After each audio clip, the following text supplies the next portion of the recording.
Welcome to the relationship theory, everyone. Here we take thoughts in, we break them down, we build them up, and we play them out. Today is a very special day. It's 420, everyone. I just wanted to film this outside. Just mix it up just a little bit. Maybe we'll do this even more.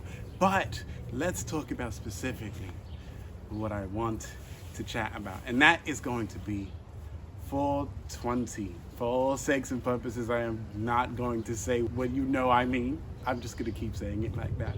But I want to break down what 420 actually does. You know how I love to bring my emotional, energetic perspective to these things.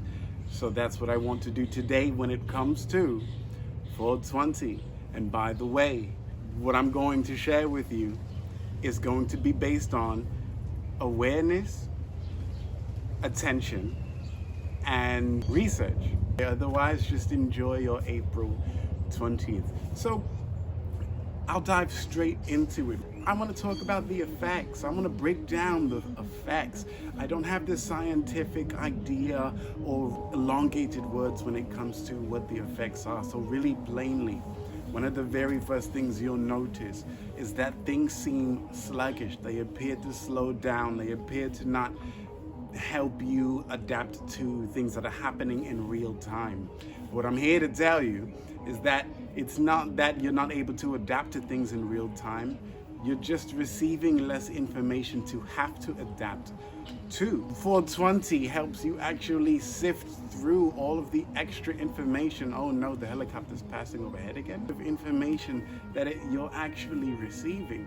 And because everything is based on your experiences and your perspectives, one of the things that are happening while you're on 420 is that your perspective, the way that you are influenced by 420 is also going to shine through. There's a lot of paranoia and anxiety that comes when you take it, because what you're thinking is that you're not yourself. What you're thinking is that you're becoming someone else. But it's just like attraction. People think that when you're attracted to someone, it's because there's something in them that you're attracted to, when really it's you and your entire being of what you like to be attracted to, bringing yourself towards the person. So it's the same when you're on 420. What you're doing is bringing yourself through the experience of receiving less information. That's the kind of person you would actually be if you were either meditating or drinking water, or you were just well versed in how to be still within your body, even when chaos is happening around you. So 420 is really just a way to help yourself to get outside influence and outside help to do something that you can very well do when you're sober. So whether you want to do it or not, that's not the point. That's not the case. None of that is necessary. The only thing is, okay, you're doing it, great, so here's what's happening. So imagine that you're able to perceive 100 things. What happens when you're on 420 is your ability to perceive 100 things decreases itself to 10. And here's the good thing about this. So the very first good thing about this is that when you're sober, if you're not training yourself to be able to pick up and understand 100 things happening at the same time, it really doesn't matter how much information you're receiving through your senses, through your touch, through your eye. Like, none of it matters, because you don't even know how to look at one thing and understand how it's reverberating through your world, through your life. So what 420 does is reduce all of that noise to 10. So you'll still be the same person. You just see less of what is making noise around you. You know how there's always those memes and jokes about how, like, okay, now you're on 420 and all of a sudden, like, you come up with these spontaneous, fantastic thoughts. Yes, see, that's exactly what would happen if you were sober, but you still just took time to slow down. Like when you wake up and you meditate rather than running out the door to go to work. Yes, it's the very same thing that happens when you're on 420, except you're on 420 now and everything is just much slower. So you have more time in your mind to think of actually genius things. What people don't know is genius comes from its simplicity, not its complexity. The complexity comes from not knowing the simple thing well enough. So that's really what's going on there. So you go from 100 to 10.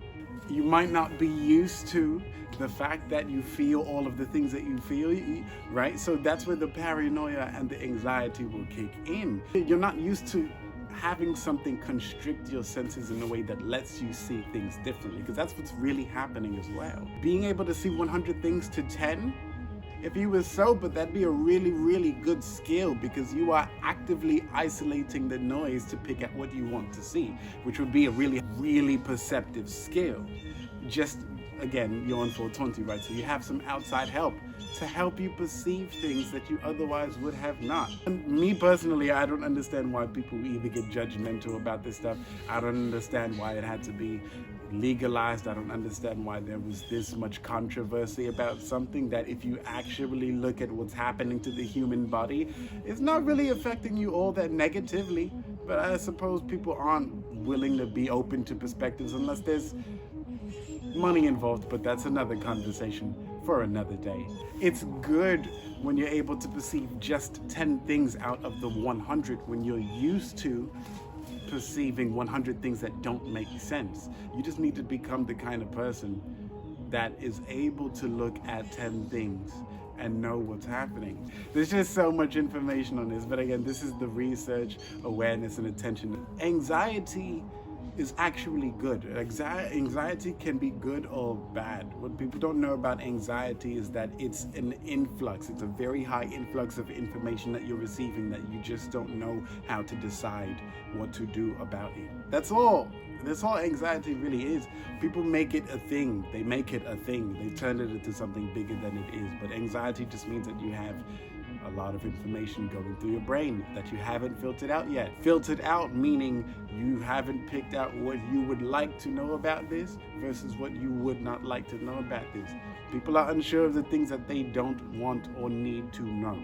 But if you want to have a healthy life, one of the things you really want to do is know when you want to say no, not to 420, but just in real life when you're making decisions. You need to know what you want so that you know when to stop. So when you're on 420, it's the same thing. You're just not as flabbergasted. The only reason why you would be flabbergasted when you're on 420 is because you're not used to seeing as little as you are now. It's really funny how it's possible to think that not being able to be confused and frustrated is confusing and frustrating in itself. But if you really take some time, if you really look at what's happening in your life while you're sober, you'll see that there's a lot of things happening that you don't like. And it's up to you to say, hey, I don't like this. This needs to end today. I don't want it. This needs to stop today. There's a lot of information. There's a lot of food. There's a lot of people. There's a lot of friends. There's a lot of opportunities that you need to start saying no to, because it's not helping you. It's not benefiting you. You never decided that you wanted it to benefit you.